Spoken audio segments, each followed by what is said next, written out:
Olá! Nesta videoaula, iremos dar continuidade ao estudo da proporção. Vamos lá? Para a nossa segunda parte sobre esse assunto. Ele é fantástico. Mãos à obra. Vamos agora aprender sobre o que vem a ser uma proporção contínua. A proporção é contínua quando seus meios são iguais. Observe essa nossa proporção. Primeiramente, como é que eu identifico uma proporção? É uma igualdade envolvendo duas razões. Eu vou estar diante de uma proporção contínua todas as vezes que os meus meios forem rigorosamente iguais. Neste nosso exemplo, os nossos meios eles são rigorosamente iguais a 5. Todas as vezes que eu estiver diante de uma proporção que tem esta configuração, estarei classificando esta proporção como sendo uma proporção contínua. Beleza? Existem informações importantes sobre essa proporção contínua. Quais são elas? A nossa primeira informação é que o valor dos meios pode receber duas denominações específicas. Pode ser chamado de média proporcional ou média geométrica dos extremos. Isto não cai pouco em prova não, isso despenca. Ao invés de ele te pedir para você determinar os valores dos meios, ele vai chegar na hora da sua prova, que vai tirar esse termo meios e vai colocar determine a média proporcional ou a média geométrica. Só existe média proporcional ou média geométrica se eu estiver diante de uma proporção contínua. Tranquilo, leva e guarde essa informação para as nossas proporções contínuas. A nossa segunda informação é que o quarto termo é chamado de terceira proporcional dos dois primeiros. E faz todo sentido. Por que ele vai ser chamado de terceira proporcional? Porque os valores dos meios eles são rigorosamente iguais. Na proporção dada no nosso enunciado, eu vou ter apenas três termos. Os valores numéricos 4, 5 e o 9. O 9 é o quarto termo dessa nossa proporção. Por estarmos diante de uma proporção contínua, este 9 será chamado de terceira proporcional dos dois primeiros. Valeu? Tranquilo? São informações importantes que só cabem para a nossa proporção contínua. Eu tenho que compreender o que vem a ser uma proporção contínua, identificar que quando a questão estiver me pedindo para determinar a média proporcional ou média geométrica, a questão está querendo que eu venha encontrar os valores dos meios. E que o quarto termo dessa nossa proporção contínua é que eu chamo de terceira proporcional dos dois primeiros. Beleza, gente? Na proporção dada, o número 5 é a média proporcional ou média geométrica dos extremos 4 e 9. O número 9 é a terceira proporcional dos números 4 e 5. Tem que bater direitinho essa teoria. Foi? Vamos em frente. Vamos para um exemplo de como é que ele vai estar te pedindo para você determinar a média proporcional ou média geométrica e a terceira proporcional. Ele vai te pedir da seguinte maneira: a média proporcional entre 4 e 9 é. Bota logo na cabeça. Se falou de média proporcional, você só pode estar diante de uma proporção contínua. E o próximo passo é você construir essa sua proporção. Como é que eu vou estar construindo essa proporção, já que ele me falou de média proporcional? Eu coloco 4 está para x, assim como x está para 9. Porque média proporcional só existe para uma proporção contínua. E o que é uma proporção contínua? É quando os valores dos meios são rigorosamente iguais. Os valores dos meios eu chamei de x. Como é que eu resolvo isso? Aplico a propriedade fundamental da proporção. É o famoso cruz credo, ou o produto dos extremos é igual ao produto dos meios. E aí eu vou estar efetuando as devidas continhas. X vezes x dá x ao quadrado é igual a 4 vezes 9. Resolvendo essa nossa continha, eu vou descobrir que x ao quadrado é igual a 36. E para eu poder eliminar esse quadrado, eu jogo sempre para o membro oposto uma raiz quadrada. E tirar a raiz quadrada de 36 é igual a 6. É desta maneira que vocês irão se comportar quando ele pedir para você encontrar a média proporcional. E a terceira proporcional é justamente o nosso número 9. É assim que as suas questões vão estar te pedindo. Falar de média proporcional mais uma vez, falar de média geométrica ou a terceira proporcional, coloque sempre na sua cabeça que você vai ter que discorrer, vai ter que buscar todo o seu conhecimento sobre uma proporção contínua. Ok? Vamos adiante, galerinha. Vamos agora para um exercício. Vai pedir para a gente calcular x e y na proporção. X está para y, assim como 8 está para 3. Sabemos que x mais y é igual a 132. Vocês conseguem visualizar o significado do sinal de igualdade em uma proporção? Que nós aumentamos ou diminuímos sempre uma proporção em relação a outra por um valor constante. Esse valor constante vamos estar chamando de k. E é por isso que esse meu x ele vai ser igual a 8k. Porque saímos da nossa primeira razão, estamos comparando com a nossa segunda razão.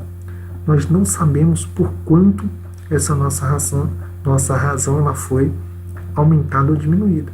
Então sempre vamos estar atribuindo aqui um valor constante k e vamos sempre aplicar na multiplicação para facilitar a nossa vida.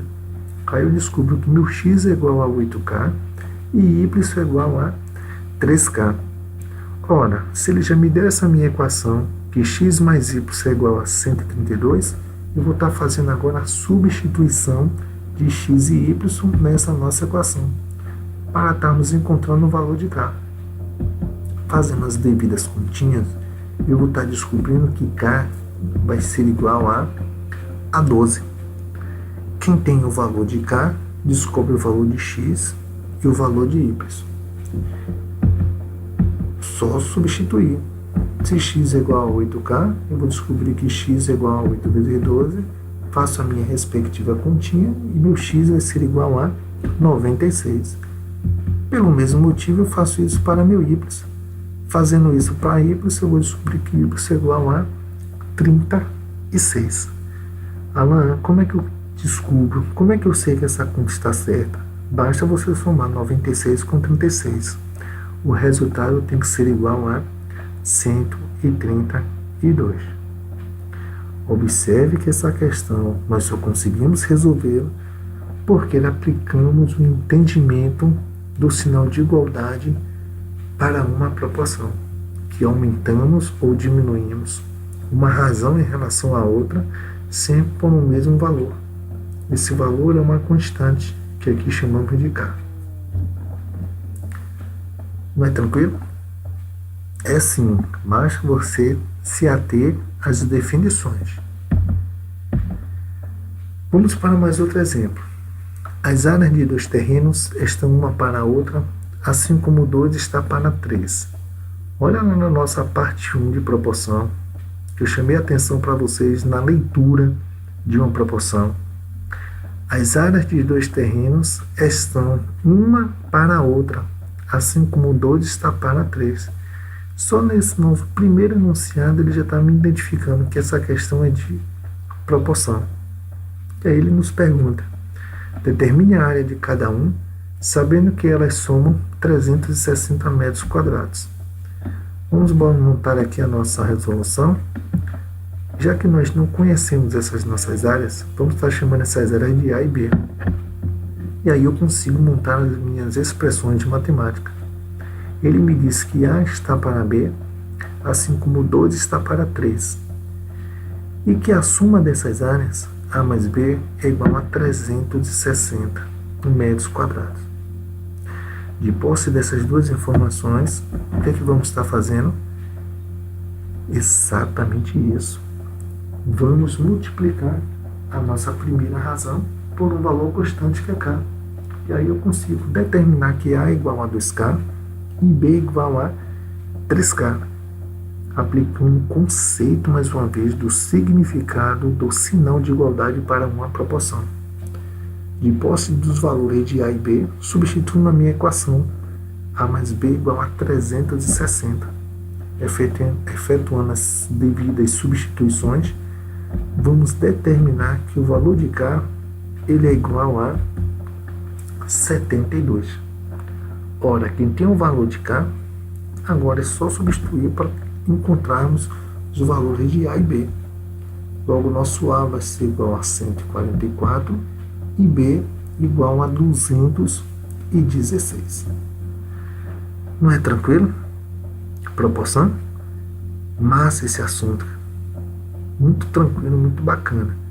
Se atenham bastante às definições, às teorias. Tá bom? Porque, mais uma vez, conceito salva vidas. Vamos agora para as propriedades das proporções. Eu tenho 4 propriedades. A primeira dela, que é a soma do antecedente com o consequente. Vocês já sabem identificar o antecedente e o consequente dentro de uma razão. O antecedente é o nosso numerador, o consequente é o nosso denominador. É desta maneira em que eu vou estar procedendo. A soma do antecedente com o consequente, eu só posso estar somando A mais B. E aí eu vou estar dividindo ou pelo antecedente ou pelo consequente. Vai ficar a seu critério. Mas uma informação é importante. Tudo que você fizer para a sua primeira razão, obrigatoriamente você deve estar fazendo para a sua segunda. Na minha segunda razão eu vou ficar com C mais D, porque obviamente eu vou ter que somar um antecedente com o consequente. E aí eu vou estar dividindo por C ou D conforme eu tenha feito na minha primeira razão. Se na minha primeira razão eu dividir por A, obrigatoriamente na minha segunda razão eu vou ter que dividir por C. Tudo que você fizer para a sua primeira razão, faça para a sua segunda razão. Tranquilo, gente? Beleza? Alguma dificuldade até agora? A minha segunda propriedade é sobre a diferença do antecedente com o consequente. Todas as informações que eu passei para esta primeira propriedade também vai se aplicar aqui para a segunda. E o único detalhe de distinção entre as duas vai ser apenas em relação ao sinal. Se na soma eu atribuo aquele nosso sinal da adição, para a diferença eu vou estar atribuindo a subtração. Sem muitas delongas. Se você compreendeu tudo que eu falei para a primeira propriedade, você vai estar aplicando para a segunda. A nossa terceira propriedade é a soma dos antecedentes. Ele vai me dar uma proporção muito parecida com essa que eu mostrei aqui para vocês. E como é que eu vou estar montando essa minha propriedade? Ele me disse da soma dos antecedentes é porque ele vai estar somando A mais C. Se ele está somando os antecedentes, é porque eu vou ter que dividir pela soma dos consequentes, B mais D. E aí eu vou estar igualando ou a minha primeira razão ou a minha segunda razão. Vai ficar a seu critério ou ao critério do enunciado da questão. Basta levar estas informações. Soma dos antecedentes. Somo A mais C dividido pela soma dos consequentes, B mais D. E aí eu posso estar igualando a minha primeira ou a minha segunda razão. Fica a seu critério. A minha quarta e última propriedade é sobre a diferença dos antecedentes. Mais uma vez, se você compreendeu na sua totalidade a minha explicação para a soma dos antecedentes, para a diferença dos antecedentes, você só vai precisar trocar o sinal da nossa operação. E um processo de resolução será o mesmo. Eu vou estar mostrando para vocês agora alguns exemplos de como vocês vão estar aplicando estas propriedades na prática. Tá bom? Vamos lá para o nosso primeiro exemplo. Foi até uma questão que eu já passei aqui para vocês. Eu só vou estar mostrando elas aqui em função das nossas propriedades, porque eu acabei de falar sobre a propriedade das proporções. Mas volto, se vocês pegaram aquela ideia do significado do sinal de igualdade, você vai estar resolvendo essas questões de maneira muito mais rápida, muito mais prática. Vamos lá. Calcule x e y na proporção x está para y, assim como 8 está para 3, sabendo que x mais y é igual a 132. A equação que ele me fornecer no enunciado da minha questão é que ele vai me indicar qual a propriedade eu vou ter que utilizar. Eu sei que meu x é o antecedente e y é o meu consequente. Ele está somando o antecedente mais o consequente. É a nossa primeira propriedade. E aí eu monto a minha propriedade. X mais y está para x. Repare que eu dividi pelo antecedente. Tudo que eu fiz para a minha primeira razão, obrigatoriamente eu vou estar fazendo para a segunda. 8 mais 3 dividido por 8, porque 8 é o antecedente da segunda razão. E depois é só fazer continha. Na questão ele me disse quanto era x mais y. Eu faço as devidas substituições. 132 está para x, assim como 11 está para 8. E no mais, aplico a propriedade fundamental da proporção. O produto dos extremos é igual ao produto dos meios, ou o famoso cruz-credo. E aí você vai fazendo suas continhas até o final. Eu aqui simplifiquei o 11 por 132. Eu sempre gosto de estar trabalhando com números menores, então eu abuso da simplificação. E uma dica para a simplificação: geralmente o menor valor consegue dividir o maior. O 11 você consegue dividir e simplificar por 132. Tá bom? Mas ela não quer aplicar simplificação não. Então, filhão, vem na mão grande. Multiplica aí 11 vezes x iguale a 132 vezes 8. Que o resultado vai dar o mesmo. E aí, aplicando a propriedade fundamental, vou descobrir que meu x é igual a 96. E para descobrir y, eu venho na equação que ele me deu, x mais y igual a 132, e substituo. Onde tiver x, substituo por 96. E aí eu consigo encontrar o valor de y. Tranquilo? Simples assim mesmo. Vamos para o nosso segundo exemplo. Me deu uma proporção, que é mais uma vez que venhamos a encontrar x e y.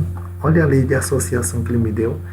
X menos y igual a 96. Ele agora quer a diferença do antecedente mais o consequente. Aplico a nossa propriedade. Tudo que eu fizer para a minha primeira razão, eu vou ter que fazer obrigatoriamente para a segunda.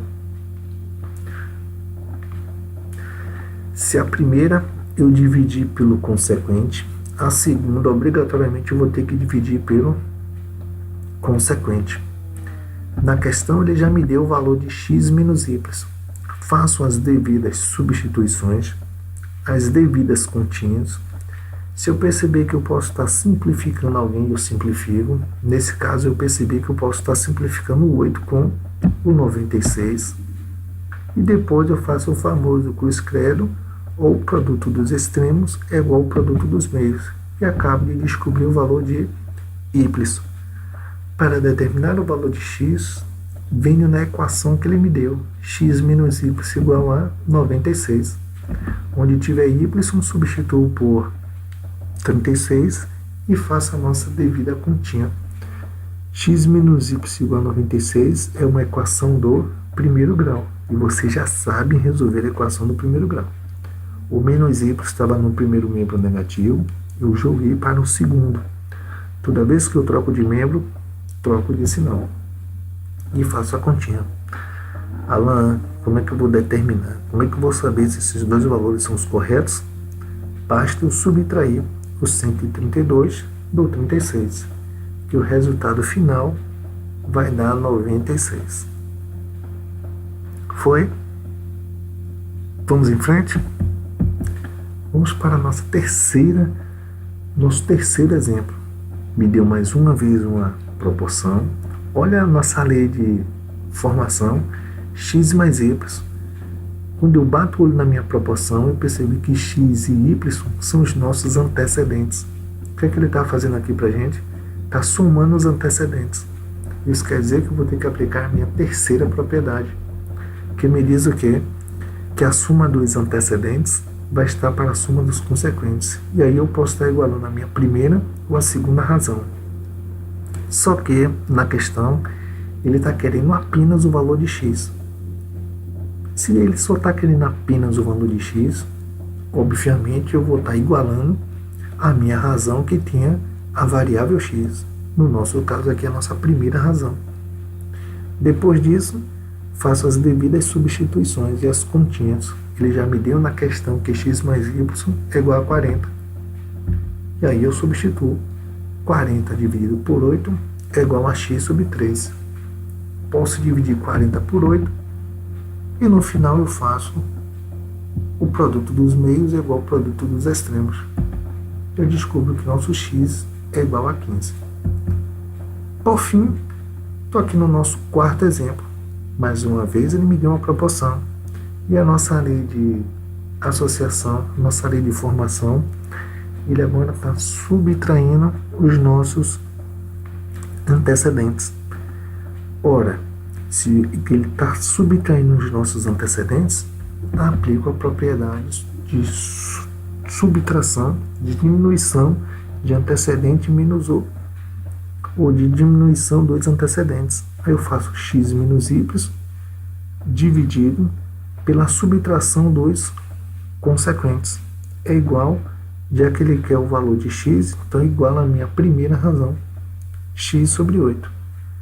Efetuo as devidas substituições. Se der para simplificar, abuse sempre da simplificação. 90 por 6 aqui vai dar 15. Faço no final o nosso famoso produto dos extremos igual ao produto dos meios, mais conhecido popularmente como cruz credo. Se ele te pedisse o valor de y, você pegaria esse 120 e substituiria na nossa equação dada, x menos y igual a 90, resolveria a equação no primeiro grau, coisa que você já sabe. Tranquilo, gente? Percebeu como essas propriedades vão estar aparecendo no enunciado das nossas questões? Como é que você pode estar aplicando esses conceitos? Foi? De boa? Sentido dificuldade? De boa mesmo, eu espero. Espero mais uma vez que você tenha gostado. Agora é com você. Pratique e resolva os exercícios sempre pensando nas teorias e definições que acompanham essa aula. Ok, gente? Beleza? Eu vou deixar aqui um forte abraço.